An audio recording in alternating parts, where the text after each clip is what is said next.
পারিবারিক অশান্তি, কলহ, এটার কারণ কি? রাষ্ট্রীয় অশান্তি, এখানে আমার দখল নাই, এটা আমি কিছু করতে পারি না, ভূমিকা রাখতে পারি না হয়তোবা। সমাজের মধ্যে অশান্তি, সেখানেও আমার হয়তোবা দখল নাই, এই জন্য এটাকে ঠিক করতেও পারি না আমি। কিন্তু পরিবার তো আমার, পরিবারে আমার কন্ট্রোল কতটুকু? পরিবারে কেন অশান্তি সৃষ্টি হলো, কলহের সৃষ্টি হলো, এর দায় ভার কার? আল্লাহ তাআলা বলছেন, ইয়া আইয়ুহাল্লাযীনা আমানু কু আনফুসাকুম ওয়া আহলিকুম নার। হে মুমিনেরা, তোমরা নিজে বাঁচো জাহান্নামের আগুন থেকে এবং তোমার পরিবার পরিজন, বিবি সন্তান যারা আছে তাদেরকেও জাহান্নামের আগুন থেকে বাঁচাও। আল্লাহ তাআলা বলছেন যে তুমি নিজেও বাঁচো, এদেরকেও বাঁচাও, সবার আগে এদেরকেও বাঁচাও। এবং রাসূল সাল্লাল্লাহু আলাইহি ওয়াসাল্লাম পরিবারের মধ্যে আগে দাওয়াত দিয়েছেন, ও আনদির আশিরাতাকাল আকরাবিন। হে রাসূল, আপনি আপনার পরিবারস্থ যারা আছে তাদেরকে দ্বীনের দাওয়াত আগে দেন। তো এই যে পরিবার, তো এর মধ্যে কেন কলহ হবে, এর মধ্যে কেন অশান্তি হবে, এর কারণ কি? আর আল্লাহ তাআলা বলছেন, ওয়ালা তুফসিদু ফিল আরদি বা'দা ইসলাহিহা। পৃথিবীতে শান্তি কায়েমের পরে তোমরা আর অশান্তি সৃষ্টি করো না। বা'দা ইসলাহিহা, ইসলাহ সংশোধন হয়ে গেল, নবীরা এসে পৃথিবীকে সংশোধন করে ফেললেন, এরপরে কে পৃথিবীতে অশান্তি সৃষ্টি করে? এটা তোমরা করো না। ওয়ালা তুফসিদু ফিল আরদ, জমিনের মধ্যে তোমরা অশান্তি সৃষ্টি করো না, বিশৃঙ্খলা করো না। বা'দা ইসলাহিহা, পৃথিবী শৃঙ্খলাবদ্ধ হয়ে যাওয়ার পরে, অর্থাৎ নিয়ম শৃঙ্খলা সব দিক দিয়েই ভালো, নবীরা ভালো করে গেলেন, এরপরে আর বিশৃঙ্খলা তোমরা করবে না। অন্য আয়াতের মধ্যে আল্লাহ বলছেন কেন করবে না, কুনতুম খায়রা উম্মাতিন উখরিজাত লিন-নাস তা'মুরুনা বিল মা'রুফ ওয়া তানহাউনা আনিল মুনকার। তোমরাই শ্রেষ্ঠ জাতি, তোমাদেরকে বের করা হয়েছে মানবের কল্যাণের জন্য। মানবের কল্যাণ কিভাবে হবে? সৎ কাজের আদেশ, অসৎ কাজে বাধা, এইভাবে মানুষের কল্যাণ করা যাবে। আর আমরা বলি কাউকে কিছু বলার দরকার নাই, এভাবেই আমি মানবের কল্যাণ করব। অর্থাৎ আল্লাহর বিরোধিতা করে কখনোই মানবের কল্যাণ করা যাবে না। তা আল্লাহ বলছেন যে তোমাদেরকে বের করা হয়েছে, সৃষ্টি করা হয়েছে মানবের কল্যাণের জন্য, মানুষের কল্যাণের জন্য। শুধুমাত্র মানব অধিকার কমিশনার গঠন করে, এর অফিস গঠন করে মানব অধিকার প্রতিষ্ঠা করা যাবে না। মানব অধিকারের কথা সর্বপ্রথম আল্লাহ বলছেন, মানব অধিকারের কথা রসুল বলছেন, মানব অধিকারের কথা ইসলাম বলেছে, এবং ইসলাম বলছে এবং কাজে কর্মে সেটা দেখিয়ে দিয়েছে। অন্যরা বলে কিন্তু করে না। ফিলিস্তিনে হাজারো বছর ধরে, শত বছর ধরে মানব অধিকার লঙ্ঘন হচ্ছে, কেউ কোনো কিছু বলতেছে না। নাকি তাদের জন্য মানব অধিকার নাই? ইরাকের মুসলমানদের জন্য কি মানব অধিকার নাই? আফগানিস্তানে যারা 20 বছর বোমা ফেললো তাদের জন্য কি মানব অধিকার ছিল না? তাদের জন্য মানব অধিকার ছিল, তাদের জন্য মানব অধিকার আছে। অর্থাৎ এটা পশ্চিমাদের আওড়ানো বুলি ছাড়া আর কিছু নয়। বিভিন্ন দেশে তারা মানব অধিকার হাই কমিশনারের অফিস গঠন করবে এবং বিভিন্নভাবে বিভিন্ন দেশকে বিভিন্ন পরামর্শ দিবে নিজেদের মতো করে। এটা হচ্ছে তাদের উদ্দেশ্য। মানব অধিকার প্রতিষ্ঠা তাদের উদ্দেশ্য নয়। মানব অধিকার প্রতিষ্ঠা করেছেন রসুল, মানব অধিকার প্রতিষ্ঠা করেছে ইসলাম। এই জন্য মানব অধিকার চাইলে ইসলামকে প্রতিষ্ঠা করতে হবে, তাহলে আসল মানুষের অধিকার মানুষ ফিরে পাবে। অন্যথায় কোনোভাবেই মানুষ তার আসল অধিকার ফিরে পাবে না। তো পরিবার তন্ত্র যেটা, সেটার মধ্যে এই যে বিশৃঙ্খলা, এটার জন্য দায়ী কে? পরিবারের মধ্যে কলহ, পরিবারের মধ্যে অশান্তি, এই জন্য দায়ী কে? অথচ আল্লাহ তাআলা তো আমাদেরকে বানাইছেনই মানুষের কল্যাণের জন্য। আমি হব স্ত্রীর জন্য কল্যাণের কারণ, আমি সন্তানের জন্য কল্যাণের কারণ হব, সন্তান আমার জন্য কল্যাণের কারণ হবে, স্ত্রী আমার জন্য কল্যাণের কারণ হবে। কিন্তু দেখা যাচ্ছে যে পরিবারগুলিতে পিতা মাতার বিরুদ্ধে, মাতা পিতার বিরুদ্ধে, সন্তান পিতার বিরুদ্ধে, পিতা সন্তানের বিরুদ্ধে, বোন ভাইয়ের বিরুদ্ধে, ভাই বোনের বিরুদ্ধে এই কলহ, এই অশান্তি কিভাবে সৃষ্টি হলো? এরকম আমাদের দেশে আছে না নাই?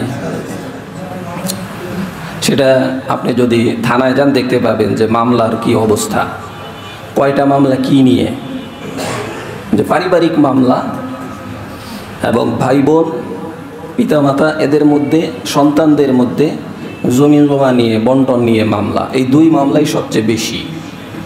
তো এই দুই মামলার পুরাটাই তো হলো পারিবারিক মামলা। তো কেন? পরিবার তো আমার কন্ট্রোলে থাকার কথা। আল্লাহ তাআলা বলছিলেন, ইয়া আইয়ুহাল্লাযীনা আমানু কু আনফুসাকুম ওয়া আহলিকুম নার, তুমি নিজে বাঁচো জাহান্নামের আগুন থেকে এবং পরিবার পরিজনকেও বাঁচাও। কিন্তু আমি সেই নির্দেশ মানি নাই, এই জন্য আজকে এই অবস্থা। পরিবার কাকে বলে? পিতা মাতা, সন্তান, ভাই বোন, আত্মীয় স্বজন, এদেরকে নিয়ে হচ্ছে পরিবার। এবং এই পরিবার এটা তো শান্তির প্রতীক। এখানে পিতা যখন ঘরে যাবে তখন নেককার স্ত্রী তার সাথে হাসি মুখে কথা বলবে, সন্তানরা এগিয়ে এসে বাবাকে জড়িয়ে ধরবে। এর থেকে শান্তি আর প্রশান্তির জায়গা কি আছে? কিছুই হতে পারে না।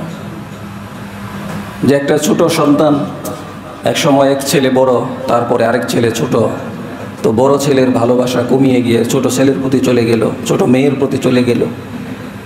বাসায় গেলেই তাকে জড়িয়ে ধরবে, এই যে একটা শান্তি। এরপরে যখন সন্তানরা বড় হয়ে যাবে তখন এই ছেলের ঘরে আরেক সন্তান হবে, সে দাদা হয়ে যাবে, সে নানা হয়ে যাবে। সন্তান, ছোট সন্তানকে যেভাবে বাসায় গিয়ে জড়িয়ে ধরতো, তার কাছে চলে আসতো, এভাবে নাতিরা এখন তার কাছে চলে আসবে। এটা একটা শান্তির জায়গা। এইভাবে আল্লাহ তাআলা সিস্টেম তৈরি করছে, ছোট বাচ্চাকে নিয়ে, শিশুকে নিয়ে খেলাধুলা, এই যে একটা শান্তির জায়গা। সেই শান্তির জায়গাগুলি আজকে আমাদের সমাজ থেকে, পরিবার থেকে চলে যাচ্ছে। তার কারণ হচ্ছে অনেকগুলি কারণ। এক নাম্বার কারণ হচ্ছে যে আমরা ধর্মীয় অনুশাসন মেনে চলি না। এটা হচ্ছে এক নাম্বার কারণ। এই জায়গায় যে ধর্ম কি বলে, এই কথাটা আমরা মানতে রাজি না। অমুক তমুক যা বলে সেটা মানতে রাজি আছে। আজকে পশ্চিমা বিশ্বে, সারা বিশ্বে পরিবারতন্ত্রকে ধ্বংস করে দেওয়া হয়েছে। পরিবার বলতে তাদের কোনো কিছু নাই। বৃদ্ধ হয়ে গেলে তাদের খোঁজ খবর নেওয়ার কেউ নাই। তাদের বাসায় কুকুরের জন্য বাজেট থাকতে পারে, কিন্তু বৃদ্ধ পিতামাতার জন্য কোনো বাজেট নাই। পিতামাতাকে নিয়ে ঘুমাইতে পারে, কিন্তু তার পিতামাতা, কুকুরকে নিয়ে ঘুমাইতে পারে, কিন্তু পিতামাতাকে ঘুমোতে দেওয়ার জন্য একটা রুম বরাদ্দের ব্যবস্থা নাই। পরিবারতন্ত্রকে তারা একদম ভেঙে চুরে চুরমার করে দিয়েছে। সেই অবস্থা আমাদের দেশে কিভাবে আসতে পারে, সেই জন্য পূর্বেও চক্রান্ত হয়েছে, এখনও চক্রান্ত চলছে এবং এটা চলবে। এই জন্য আমাদেরকে পরিবারভুক্ত থাকতে হবে। এই পরিবারের মধ্যে যে ঝামেলাগুলি আছে এগুলিকে সিলেক্ট করে সেগুলির সংশোধনের পথে আমাদেরকে আসতে হবে। তো এক নম্বর হচ্ছে ধর্মীয় অনুশাসন মেনে না নেওয়া, মানি না।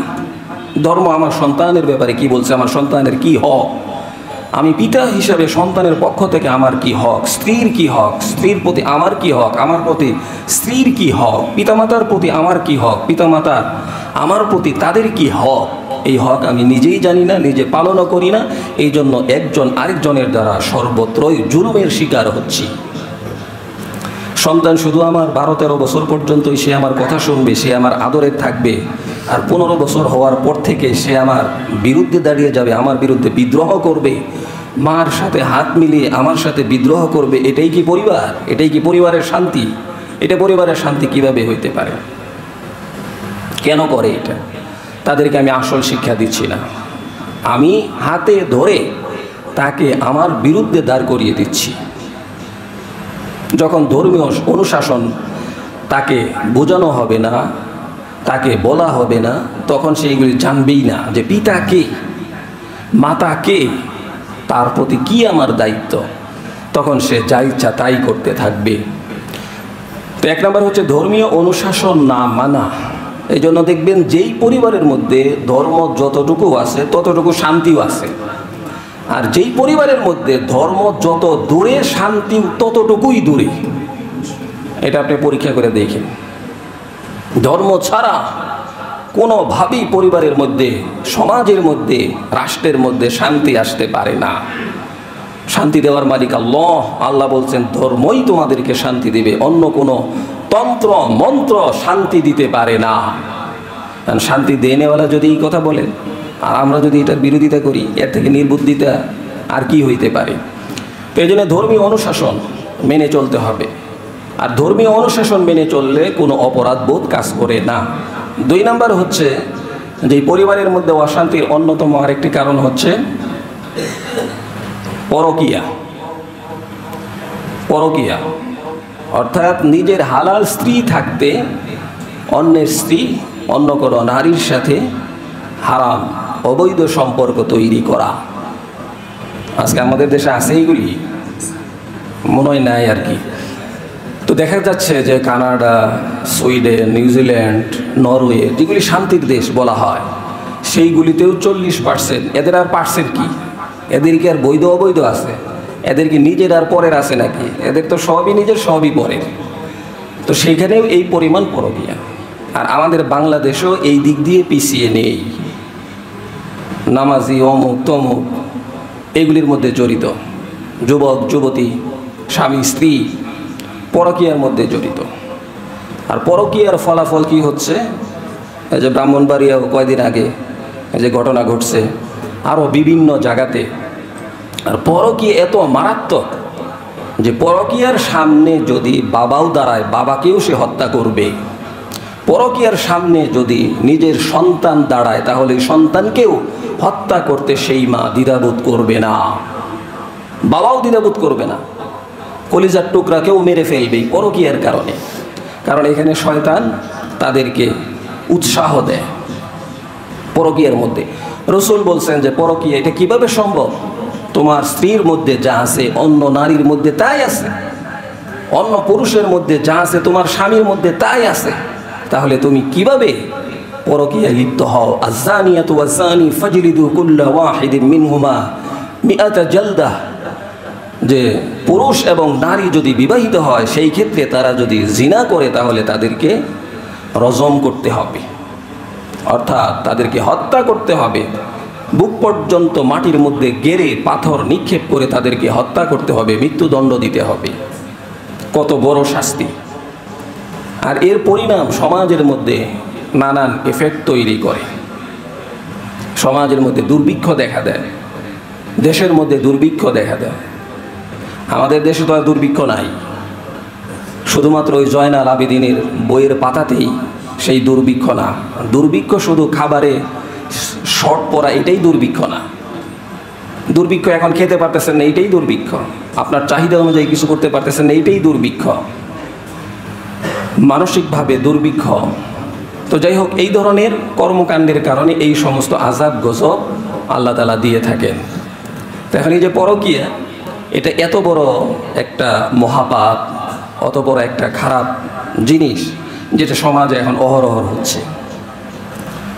এবং নিজের স্ত্রীও জানে যে স্বামী অমুক জায়গায় এই কাজ করে, তারপরেও সে কিছু বলে না, সম্মানের ভয়ে, ইজ্জতের ভয়ে। এবং স্বামী দেদারসে অফিসে, বিভিন্ন শপিং মলে, বিভিন্ন জায়গায় এই সমস্ত কাজ করে বেড়াচ্ছে। স্ত্রীও একদিকে আছে, স্বামীও আরেকদিকে আছে। এরপরে এদের থেকে যদি কোনো সন্তান হয় তাহলে কি হবে? তো এই ধরনের যারা সন্তান দিয়ে কি হবে? সমাজের হবে না দেশের, না দ্বীনের, না ইসলামের, না কাদের উপকার হবে এই সমস্ত জারজদের দিয়ে? এই জন্য পরকীয়া হচ্ছে পরিবার অশান্তির, পরিবারের অশান্তির মূল কারণ হচ্ছে পরকীয়া। পরিবারের মধ্যে বাবা আছে, মা আছে, সবাই আছে, কিন্তু বাবা যদি এই কাজ করে, মা যদি এই কাজ করে, তাহলে এই সমাজ, এই পরিবারের মধ্যে কখনোই শান্তি থাকতে পারে না। যেরকম একটা পুরুষ সব কিছুই সে মানতে পারে, কিন্তু তার বেডে, তার বিছানায় তার স্ত্রীর সাথে অন্য কেউ শোবে, অন্য কেউ থাকবে, সে যদি দায়িত্ববান পুরুষ হয়, ব্যক্তিত্ববান পুরুষ হয়, সে কখনোই এটা মেনে নিতে পারে না। শুধু এইটাকে গায়রাত কাকে বলে, ব্যক্তিত্ব কাকে বলে? আমার স্ত্রীর নাম আরেকজন জানবে, সে যদি জানায় তাহলেই সে ব্যক্তিত্বহীন। আমার স্ত্রীর নাম আরেকজন জানবে, সে এটাকে নিয়ে কল্পনা করবে। আমার স্ত্রীর কাপড় চোপড়ের অবস্থা সে জানবে, এটাকে নিয়ে কল্পনা করবে। এই ধরনের পুরুষ যার, তারাই ব্যক্তিত্বহীন, তাদের মধ্যে ব্যক্তিত্ব নাই। আর তো পুরুষ, এমন পুরুষ সে নিজের স্ত্রীকে বাস হাটে বাজারে ছেড়ে দিয়েছে। এবার মানুষ, দেখো তোমরা আমার স্ত্রী কত সুন্দর, তার মধ্যে ব্যক্তিত্ব বলতে কিচ্ছু নাই। ভদ্রলোক তো অনেক পরের বিষয়, তার মধ্যে কোনো ব্যক্তিত্ব নাই। এই জন্য আমরা বলি না যে আপনার ভাবি কথা বলছে। কিসের ভাবি? কিসের ভাবি? না, আপনার ভাবি না, আপনার বোন। আপনার বোন এই কথা বলছে, আপনার ভাবি না। ভাবি বললেই তো মনে আরেকটা কিছু আসে নাকি? ভাবিও বলা যাবে না যে আপনার ভাবি বাসায় নাই, আপনার ভাবি এই কথা বলছে। বলেন আপনার বোন এই কথা বলছে। ওয়াকারনা ফি বুয়ুতিকুন্না ওয়ালা তাবাররাজনা তাবাররুজাল জাহিলিয়াতিল উলা ওয়া আকিমনাস সালাতা ওয়া আতিনাজ যাকাতা ওয়া আতিউনাল্লাহা ওয়া রাসূলা। এই পরিবারতন্ত্রের মধ্যে, পরিবারের মধ্যে অশান্তি এবং কলহের অন্যতম কারণ হচ্ছে পরকীয়া, এবং আছে যৌতুক প্রথা, যার কারণে তার উপরে টর্চারিং করা হয়, কলহের সৃষ্টি হয়। এর মধ্যে আছে আকাশ সংস্কৃতি, অর্থাৎ বাচ্চাদেরকে নিয়ে, ছেলে সন্তানকেদেরকে নিয়ে পারা যায় না মোবাইলের কারণে, এটাও একটা অশান্তির কারণ। মদ্যপান যদি কেউ করে পরিবারের মধ্যে, এটাও একটা অশান্তির কারণ। এই ধরনের অনেকগুলি কারণ আছে, তার মধ্যে পরকীয়া হচ্ছে সবচেয়ে গুরুত্বপূর্ণ এবং মারাত্মক কারণ এটা। এবং এটা যেরকম গুনাহ, সমাজের জন্য ক্ষতিকর, নিজের জন্যও ক্ষতিকর। ওয়ালা তাকরাবুজ জিনা ইন্নাহু কানা ফাহিশাতাও ওয়া সাআ সাবিলা। সূরা বনী ইসরাঈল আল্লাহ বলেন, তোমরা জিনার নিকটবর্তীও যাবে না, কাছেও, ধারে কাছেও যাবে না। ইন্নাহু কানা ফাহিশা, এটা একটা অশ্লীল কাজ। ওয়া সাআ সাবিলা, এবং একটা নিন্দনীয় রাস্তা, খারাপ একটা রাস্তা। এই জন্য জিনা, বেবিচার, এগুলির ধারে কাছেও যাওয়া যাবে না, করা তো অনেক দূরের কথা। আর এগুলির কারণ কি? এই যে জিনা, বেবিচার, পরকীয়া, এগুলির কারণ কি? কারণ হচ্ছে ধর্মীয় অনুশাসন, অর্থাৎ পর্দার প্রথা না মানা। নারীদেরকে যে পর্দা করতে হবে, কোরআনে যেমনিভাবে নামাজ ফরজ হয়েছে, জাকাত ফরজ হয়েছে, রোজা ফরজ হয়েছে, হজ ফরজ হয়েছে, এমনিভাবে পর্দাকেও নারীদের উপরে, পুরুষদের উপরে ফরজ করে দেওয়া হয়েছে। নাকি নফল? আমাদের অবস্থা দেখলে মনে হয় যে নফলও না, এটা নারীদের জন্য মনে হয় যে এটা মুবাহ, অর্থাৎ করলে করলাম, না করলেও গুনাহ নাই, করলেও সওয়াব নাই। এরকম হচ্ছে পর্দার অবস্থা আমাদের দেশে। আর যদি পর্দার বিধান থাকতো তাহলে এই ধরনের পরকীয়া থাকতো না। পর্দার বিধান থাকলে এরকম জিনা, ব্যভিচার থাকতো না। পর্দার বিধান থাকলে পরিবারগুলি এভাবে নষ্ট হয়ে যেত না। আল্লাহ তাআলা বলছেন, ওয়াকুল্লিল মুমিনাতি ইয়াগদুদুনা মিন আবসারিহিন্না ওয়া ইয়াহফাজুনা ফুরুজাহুন। মুমিন, মুমিনাত নারীদেরকে বলা হয়েছে যে পুরুষ, তোমরা তোমাদের চেহারাকে, তোমাদের দৃষ্টিকে নিম্নগামী রাখো। আর নারীদেরকে বলা হয়েছে তোমরা তোমাদের দৃষ্টি এবং তোমাদের ফরজ অঙ্গকে হেফাজত করো, নিজেদেরকে হেফাজত করো, এবং তোমরা পর্দা প্রথা মেনে চলো। অনেকে আছে যে বুরকা, আবার কি? বুরকার কথা তো আল্লাহ বলেন নাই। আচ্ছা, বুরকা কি? বুরকা তো এটা বানানো হয়েছে। কোথাও কি আছে যে ডাইরেক্ট পাঞ্জাবি পরো? কোথাও কি আছে ডাইরেক্ট যে গেঞ্জি, পাঞ্জাবি, এগুলি কোরআনে আছে? পোশাকের কথা বলা হয়েছে। তো এরকম কিছু নারীরা এরকম একটা কাপড় পরিধান করবে যে তার আপাত মস্তক সব কিছু ঢেকে যাবে, এটাই পর্দা, আর এইটাই বুরকা। ওই বুরকা দিয়ে ঢাকে, এই জন্যই এটা বুরকা, এই জন্যই এটা হিজাব। হিজাবের কথা বলা হয়েছে। ওয়াকারনা ফি বুয়ুতিকুন্না ওয়ালা তাবাররাজনা তাবাররুজাল জাহিলিয়াতিল উলা। নবী পত্নীদেরকে বলা হয়েছে যে তোমরা জাহিলিয়াতি যুগের মেয়েরা যেভাবে চলতো খোলামেলাভাবে, এইভাবে তোমরাও চলবে না, এবং মুমিন, মুমিনাত নারী যারা আছো তারাও চলবে না। জাহিলিয়াতের যুগের মেয়েরা কীভাবে চলতো?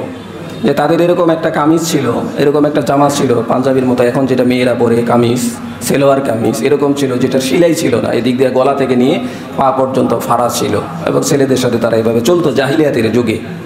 তো এখন তো দেখা যায় যে তারা তো এরকম একটা পড়ছে, আর এখন যারা আরও ৮৬ হয়ে অর্ধ উলঙ্গ হয়ে চলে, তার আধুনিক না, বরং তারাই হচ্ছে আসল জাহিলিয়াতের যুগে বসবাস করছে। তারাই জাহেল, তারাই মূর্খ, কিন্তু নিজেদেরকে উলঙ্গ হয়ে আধুনিক দাবি করছে। উলঙ্গ হয়ে আধুনিক হওয়া যায় না। উলঙ্গ কুকুর, উলঙ্গ বিড়াল, উলঙ্গ গরু, ছাগল, হাঁস, মুরগি, ওরা উলঙ্গ থাকবে, ওদের কারো কাপড়ের ব্যবস্থা নেই, কিন্তু একজন মানুষ যে তার কাপড়ের ব্যবস্থা থাকবে। তো পুরুষকেও পর্দা করতে হবে। পুরুষকে আগে পর্দা করতে বলা হয়েছে, তোমার চোখকে ডাউন করো, নিচে নামাও। নারী দেখলেই তাকিয়ে থাকবে, এটা না। আর নারী দেখলে তাকানো এটা একটা সহজ গুনাহ। যেমন অন্যান্য গুনাহ করলে মানুষ দেখবে, মানুষ বলবে, এটা দৃশ্যমান গুনাহ। কিন্তু একজন যুবতী যাইতেছে, নারী যাইতেছে, তার দিকে তাকিয়ে থাকে, এটা তো কেউ দেখতেছে না, বুঝতেছে না, কিন্তু মজা সে ঠিকই নিতেছে। তো এটা টুপি মাথায় দিয়েও করা যায়, দাড়ি রাখে মুখে রেখেও করা যায়, বিভিন্নভাবেই করা যায়। তো যারা এই কাজটা করবে তাদের মধ্যে এবাদতের কোনো মজা থাকবে না। এবাদত করবে কিন্তু মজা পাবে না। মসজিদে আসবে, মজা নাই, মজা পাবে না তারা এবাদতের মধ্যে, যারা এই কাজটা করবে। কারণ এটা হারাম, এটা হারাম কাজ। দৃষ্টি হচ্ছে প্রথম জিনা, জিনার প্রথম ধাপই হচ্ছে দৃষ্টি, এরপরে হচ্ছে অন্তর, জিনার দ্বিতীয় ধাপ, যে যদি পাইতাম, তৃতীয় ধাপ অঙ্গ প্রত্যঙ্গ, চতুর্থ ধাপ সেটাকে ফাইনালে নিয়ে আসা। তাহলে জিনার প্রথম ধাপই তো হচ্ছে দৃষ্টি, আর সেই দৃষ্টি দিয়ে যারা জিনা করতেছে তারাও মারাত্মক জিনাখুর। এই জন্য পুরুষদের চোখকে নিম্নগামী রাখতে বলা হয়েছে। এরপরে নারীদেরকে বলছে তোমরা এভাবে পর্দায় থাকবে। নারীদের পর্দা ভিতরেও আছে, বাসার ভিতরেও পর্দা, বাসার বাহিরে এক ধরনের পর্দা, মাহরামদের সাথে এক ধরনের পর্দা, গায়রে মাহরামদের সাথে আরেক ধরনের পর্দা, এবং বৃদ্ধা বয়সে আরেক ধরনের পর্দা। একটা হচ্ছে ভিতরের পর্দা, তার সতর কতটুকু, একটা মেয়ের সতর কতটুকু, মহিলাদের সতর কতটুকু, যে তার মাথা থেকে নিয়ে পা পর্যন্তই হচ্ছে সতর। এবং বিশেষ করে এই সতর ঘরে এক ধরনের, বাহিরে আরেক ধরনের, মাহরামদের সামনে এক ধরনের, গায়রে মাহরামদের সামনে এক ধরনের। যেমন একটা নারী যখন ভিতরে থাকবে তখন তার মাথা, হাত, পা এগুলি খোলা থাকতে পারবে, কিন্তু একজন যুবতী নারী সে বাবার সামনে উন্না ছাড়া আসবে, একজন মা তার যুবক সন্তানের সামনে উন্না ছাড়া বেহায়াভাবে চলবে, এটা হইতে পারে না। এমন স্ত্রী স্বামীর জন্য কোনো পর্দা নাই, পুরা শরীর খুলে থাকবে। এবং স্ত্রীর জন্য স্বামী, স্বামীর জন্য স্ত্রী, এদের দুইজনের মধ্যে কোনো পর্দা নাই। এরা যখন একা থাকবে, পুরা যদি উলঙ্গ হয়ে থাকে তো এইটাই ভালো, এটাই তাদের জন্য সুখকর, কিন্তু না থাকা উত্তম। কিন্তু থাকতে পারে ইচ্ছা করলে, তাদের জন্য কোনো পর্দা নাই, তাদের শরীর একই, একজন আরেকজনের শরীর। কিন্তু এই জায়গায় পর্দা মেনটেন করতে চায় বোকারা, কিন্তু যেখানে পর্দা করার কথা সেখানে পর্দা করে না। অনেক মা আছে যারা সন্তানদের সামনে খোলাখুলিভাবেই চলতেছেন ঘরের ভিতরে, তো যুবক সন্তান আছে বা ভাই আছে, অন্যরা আছে, এটা মেনটেন করতেছেন না, গরমের কারণে হোক বা অন্য কোনো কারণেই হোক। আবার অনেক যুবতী মেয়ে আছে, কন্যা আছে, যে সে উন্না ছাড়া বা আরেকটু আটশাট পোশাক পরে ঘরের মধ্যেই বিচরণ করতেছেন, সাথে ভাই আছে, সাথে বোন আছে, সাথে বাবা আছে, বা অন্য কেউ থাকতে পারে। তো সেইখানে কি সমস্যা? সেইখানে কি সমস্যা হইতে পারে না? সব সমস্যাই হইতে পারে। তো এই জন্য এইখানে এক ধরনের পর্দা, যে সে মাথা, হাত, পা এগুলি খুলে রাখতে পারবে তার ভাই বোন, বাবা মার সামনে। আরেকজন নারী আরেকজন নারীর সামনে খুলতে পারবে, কিন্তু নাভি থেকে নিয়ে হাঁটু পর্যন্ত একজন নারীর জন্য আরেকজন নারীর পুরাটাই পর্দা। বিন্দুমাত্র সে এখানে করতে পারবে না। আর বৃদ্ধ হয়ে গেলে তখন তার জন্য একটু শিথিলতা আছে, সে মুখ খুলতে পারবে, সে হাত খুলতে পারবে। যদি ওই ধরনের বয়স হয়ে যায় যে তার বিয়ের কোনো চাহিদা নেই, তার যৌবনের কোনো চাহিদা নেই, এই ধরনের বয়সে পৌঁছে গেলে, কিন্তু আমাদের সামনে আমাদের সমাজ আমরা কি দেখতে পাই যে নানি এমন বুরকা পড়ছে, বুরকার কারণে এখন পায়ের সাথে বুরকা লেগে সে আছাড় খাচ্ছে, আর যেই নাতিকে সুন্দরী ষোড়শী নাতিকে নিয়ে যাচ্ছেন সেটাকে একদম সাজিয়ে গুজিয়ে যুবকদের মুখে তুলে দিয়ে তারপরে নিয়ে যাচ্ছে। এর থেকে পাগলামি, হাস্যকর আর কি হইতে পারে? শরীয়ত বলছে তুমি একটু ঢিলা ঢালা, তুমি একটু খোলাখুলি হয়ে চললেও চলবে, আর তোমার নাতিকে আপাত মস্তক ঢাকো, কারণ রাস্তায় নানান ধরনের হায়েনারা তাকিয়ে আছে, তোমার নাতিকে আক্রমণ করতে পারে, সেই জায়গায় তারে খোলামেলা নিয়ে যায়। এদেরকে কি বলে? এরকম পিতা আছে, এরকম মা আছে, এরকম নানি আছে, এরকম দাদি আছে, এরকম ভাই আছে, এরকম স্বামী আছে। স্বামী তার স্ত্রীকে পর্দা করান না, অপরাধ থেকে বাঁচান না। পিতা তার মেয়েকে পর্দা করান না, অপরাধ থেকে বাঁচান না। ভাই তার বোনকে অপরাধ থেকে বাঁচান না, পর্দা করান না। এদেরকে কি বলে? এদেরকে শরীয়তের ভাষায় দাইয়ুস বলে। দাইয়ুস রসুল বলছেন, ইবনে উমর থেকে বর্ণিত মুসনাদে আহমদ, রাসূল সাল্লাল্লাহু আলাইহি ওয়াসাল্লাম বলছেন 3 শ্রেণীর মানুষ জান্নাতে যাবে না, তাদের জন্য জান্নাত হারাম, জাহান্নাম অবধারিত। 1 নাম্বার হচ্ছে পিতামাতার অবাধ্য সন্তান, তারা জান্নাতে যাবে না। 2 নাম্বার হচ্ছে প্রতিনিয়ত মদপানকারী যারা, তারা জান্নাতে যাবে না। 3 নাম্বার হচ্ছে দাইয়ুস যারা, দাইয়ুস পিতা হইতে পারে, দাইয়ুস স্বামী হইতে পারে, দাইয়ুস ভাই হতে পারে। এই 3 শ্রেণীর পুরুষ যাদের আয়ত্তে মহিলারা আছে, স্বামীর আয়ত্তে স্ত্রী, পিতার আয়ত্তে তার কন্যা সন্তান এবং ভাইয়ের আয়ত্তে তার বোন, এদেরকে সে দেখাশোনা করে না, এদেরকে পর্দার নিয়ে আসে না, পর্দার ভিতরে আনে না। এই সমস্ত পুরুষরা দাইয়ুস, আর দাইয়ুস কখনোই জান্নাতে যেতে পারবে না। এখন কথা তো আমরা যদি কোরআনের আইন না মানি, সবই আমার বিরুদ্ধেই যাবে, সবই আমার খারাপই লাগবে, কিন্তু কিচ্ছু করার নাই, এটা আল্লাহর কথা। আলহামদুলিল্লাহ, গত সপ্তাহে ৯,৮০০ টাকা আসছিল, আপনারা এই সপ্তাহে আরও বাড়িয়ে দেবেন ইনশাআল্লাহ।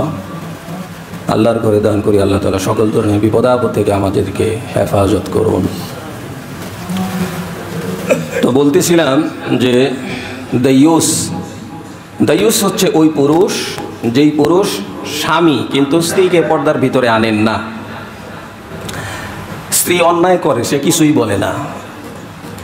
ওই ভাই, যেই ভাই তার বোনকে পর্দার ভিতরে আনেন না, বোন অন্যায় করে, সেটাকে মেনেই নিয়েছে। ওই পিতা যে তার কন্যা সন্তানকে পর্দার ভিতরে আনেন না, পর্দার বিধান তার উপরে প্রয়োগ করেন না, এই পিতা দাইয়ুস হিসেবে ইসলামে পরিগণিত হবে, আর দাইয়ুস কখনোই জান্নাতে যেতে পারবে না। এজন্য কন্যা সন্তানের পিতা হলে শুধু হবে না, যে রাসূল বলছেন যে কন্যা সন্তানের পিতারা আমার সাথে জান্নাতে থাকবে, তবে সাথে সাথেই বলছেন যেই পিতা তার কন্যা সন্তান জন্ম দেওয়ার পরে আদব কায়দা শিক্ষা দিয়েছে, ধর্মীয় অনুশাসন শিক্ষা দিয়েছে এবং ভালো জায়গায় পাত্রস্থ করেছে, এই পিতাই, এই কন্যা সন্তানের পিতাই আমার সাথে জান্নাতে থাকবে। শুধু জন্ম দিলেই হবে না,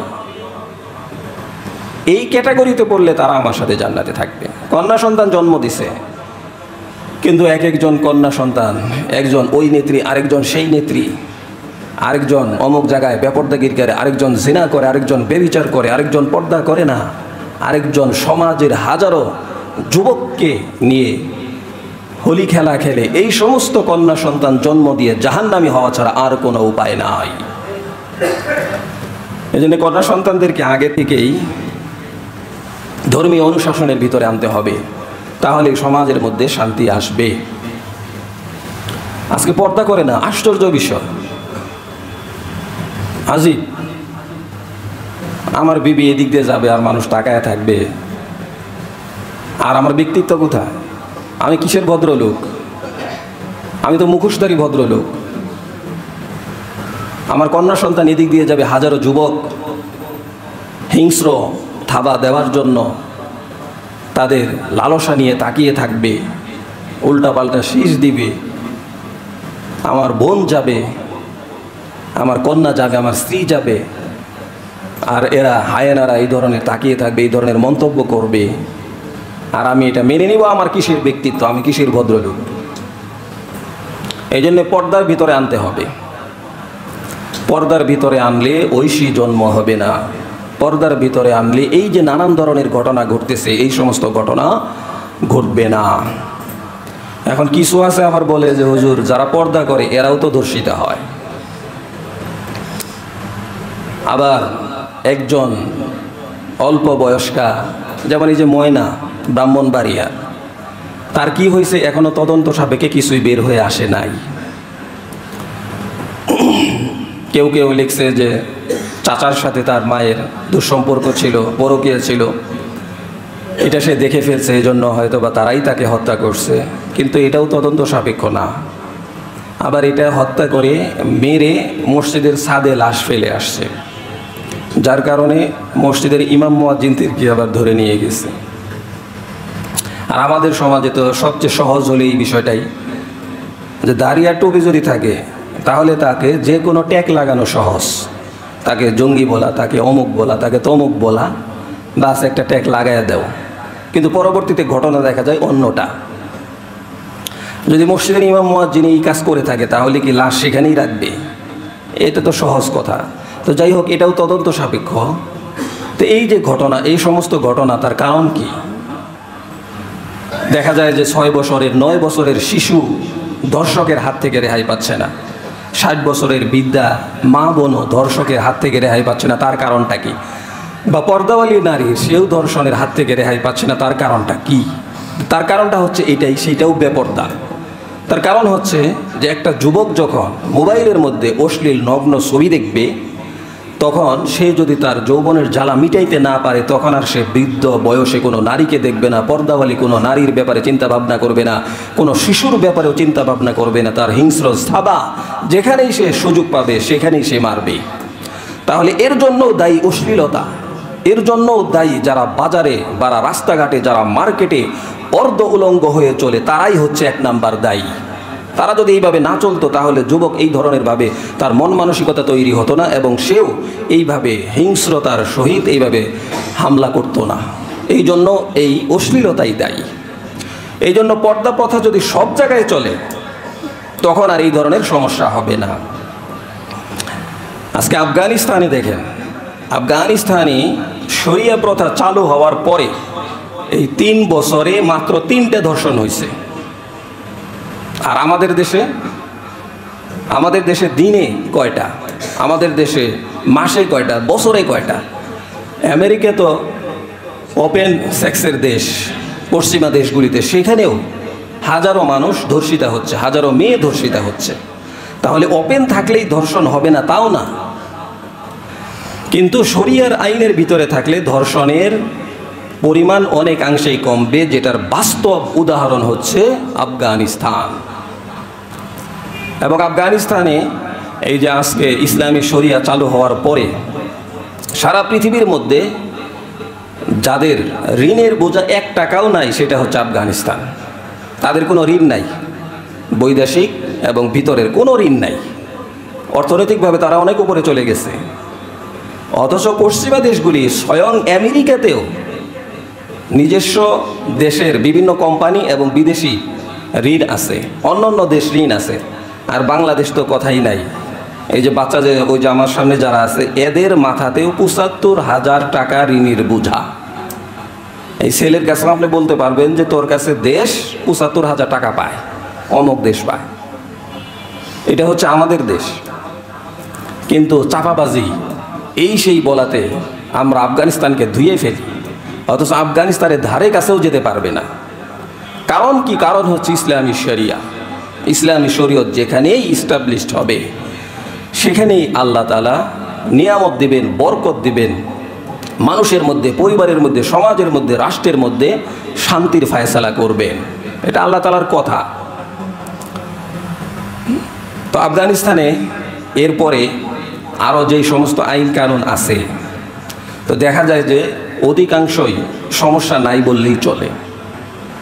কারণ শরীয়ত অর্থাৎ ধর্মীয় বিধান, ধর্মীয় অনুশাসন, ধর্মীয় অনুশাসনই একমাত্র মানুষকে শান্তি দিতে পারে। অন্য কোনো শাসন ব্যবস্থা মানুষকে শান্তি দিতে পারে না। এই যে আমাদের দেশে প্রত্যেক দিন ধর্ষণ, প্রত্যেক দিন হত্যা, মনে হয় যে আগে ছিল না, এখন হচ্ছে নাকি? গত 17 বছরও হয় নাই, গত 42 বছরেও হয় নাই, এখন হচ্ছে। আবার এখন যা হচ্ছে আগামীতেও হবে না, এরকম তো কোনো কিছু না। যতদিন পর্যন্ত আল্লাহ যেভাবে বলছেন ওই পথে আমরা না চলবো, ততদিন পর্যন্ত আজকে আমার, কালকে আপনার, তারপরের দিন আরেকজনের, এইভাবে জুলুম নির্যাতন চলতেই থাকবে। এই জন্য ব্যক্তিগতভাবে হলেও ইসলামকে মানতে হবে। আপনার স্ত্রীকে ঘরে আনেন, আপনার কন্যা সন্তানকে ঘরে আনেন, আপনার বোনকে ঘরে আনেন, অন্যথায় আপনি দায়ুস, আর দায়ুসের জন্য জান্নাত হারাম। আল কাইয়িসু মান দানা নাফসাহু ওয়া আমিলা লিমা বাদাল মাউত। বুদ্ধিমান তো ওই ব্যক্তি, যে ব্যক্তি দুনিয়ায় থেকে আখিরাতের জন্য মাল সামানা পাঠায়, এ হচ্ছে বুদ্ধিমান। তো এই জন্য আমাদের পারিবারিক শান্তি ধরে রাখতে হলে অবশ্যই পরকীয়ার মতো এই সমস্ত অভিশাপ থেকে আমাদেরকে বাঁচতে হবে, এই সমস্ত অপকর্ম থেকে আমাদেরকে বাঁচতে হবে। আর পরকীয়া থেকে তখনই আমরা রেহাই পাবো যখন আমরা পরিবারকে পর্দার ভিতরে আনবো, ধর্মীয় অনুশাসনের ভিতরে আনবো। পর্দায় না এনে কখনোই, ধর্মীয় অনুশাসন না মেনে কখনোই এই সমস্ত পরকীয়া, জিনা, ব্যভিচার এগুলিকে বন্ধ করা যাবে না। এই জন্য পর্দা মেনটেন করতেই হবে। এখন অনেকেই পর্দা করে, আংশিক পর্দা, অর্থাৎ বাজারে গেলে পর্দা আছে, আবার ভাবিরে চিনা যায় না, কারণ মেকআপ টেকআপেরও সময় নাই, চেহারা চিনে ফেলবে। এই জন্য কোনো রকম বাস একটা বোরকা আছে, এটা নিয়ে বাজার করে চলে আসলো। স্কুলে মেয়েটে পরে এদেরকে নিয়ে আসার জন্য এখন মেকআপেরও সময় নাই, রান্নাবাড়া করতেছে, তো এই সময় বোরকা পরে তাড়াতাড়ি চলে আসলো। কিন্তু বিয়ে বাড়িতে সে কি সাজ তার, বাবা! আমরাই কনফিউজ হয়ে যাই যে বিয়ে কি তার না আরো কোনো কন্যা আছে। আজকে প্রত্যেকেই যেন বিবাহের জন্য প্রস্তুতি নিয়ে গেছে। লজ্জার বিষয়, আমার স্ত্রীকে এরকম আমি সাজিয়ে গুছিয়ে নিয়ে গেলাম যে আজকে যার বিবাহ হবে তার সাজকেও এর সাজে হার মানায়, এমন সাজ দিছে। 2-3 জন মেয়েকে নিয়ে গেলাম, এর লজ্জার কথা। এটা মুসলমান কেমনি হয়? আর যুবকরাও তালে তালে থাকে যে হ্যাঁ এই জায়গায় গেলে কিছু আধার, কিছু টার্গেট কমপ্লিট হবে। এরা কারা? এরা আমারই বোন, আমারই ভাই, এরা আমারই সন্তান, এরা আমারই স্ত্রী। এই জন্য কথাগুলি মন্দ লাগলেও আল্লাহর কথা, কথাগুলি মন্দ লাগলেও হক কথা, কথাগুলি মন্দ লাগলেও মানলেই লাভ, কথাগুলি হক হলেও তিতা হলেও এই কথাগুলি মানলে পরিবারের মধ্যে শান্তি আসবে। আজকে পারিবারিক কলহের কারণে আত্মহত্যা করতে বাধ্য হচ্ছে। কয়েকদিন আগে বগুড়ার এক ব্যবসায়ী আত্মহত্যা করলো ফেসবুক লাইভে এসে, পারিবারিক দ্বন্দ্ব। আরেকজন যুবক, হিন্দু যুবক, তার ওয়াইফ এবং মার মধ্যে সমস্যার কারণে সেও আত্মহত্যা করলো। এমনিভাবে রিয়াজের শ্বশুর লাইভে এসে, ফেসবুক লাইভে এসে আত্মহত্যা করলো পারিবারিক কলহের কারণেই। আজকে এই পারিবারিক কলহের কারণে কিসের পরিবার? যে পরিবারের কারণে সে নিজেই ধ্বংস হয়ে যাচ্ছে, সে সন্তানকে ধ্বংস করছে, স্ত্রীকে ধ্বংস করছে। তার একমাত্র কারণ হচ্ছে ধর্মীয় অনুশাসন না মানা। ধর্মীয় অনুশাসন মানলেই একমাত্র পরিবারের মধ্যে শান্তি আসবে। এই জন্য আমাদের ধর্মকে মানতে হবে পরিবারে, ব্যক্তিতে, সমাজে এবং রাষ্ট্রে। যে বলতেছিলাম যে পরিবারের মধ্যে এই পরিবারতন্ত্র যাতে না থাকে। আজকে পশ্চিমা বিশ্ব বাংলাদেশকে টার্গেট করছে যে পরিবার থাকতে পারবে না, পরিবার থাকলে নামাজ রোজার একটা তালিম থাকে, এজন্য পরিবার থাকতে পারবে না। এজন্য আজকে তারা জাতিসংঘ মানবাধিকার কমিশনের অফিস করার চেষ্টা করতেছে, পায়তারা করতেছে, যেটার ব্যাপারে হেফাজতে ইসলাম কঠোর সমালোচনা করেছে। মানুষ মনে করে যে হুজুর অমুকদের, হুজুর অমুক পক্ষের না, হুজুর কারো পক্ষের না। হুজুর হচ্ছে ইসলামের শরীয়তের দ্বীনের মানবতার পক্ষে। এখন বাপও যদি এই ব্যাপারে বিরুদ্ধে দাঁড়ায় তো বাপের বিরুদ্ধেই সেই হুজুর থাকবে, মার বিরুদ্ধেও থাকবে, মুসল্লির বিরুদ্ধেও থাকবে, সবার বিরুদ্ধেই থাকবে। মানবতার পক্ষে থাকবে হুজুর, মানবতার পক্ষে থাকবে, রাষ্ট্রের পক্ষে থাকবে, দ্বীনের পক্ষে থাকবে, শরীয়তের পক্ষে থাকবে।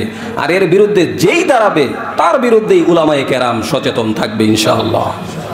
এই জন্য হেফাজতে ইসলাম ডাক দিছে যে না, এই ধরনের কোনো কমিশন করা যাবে না।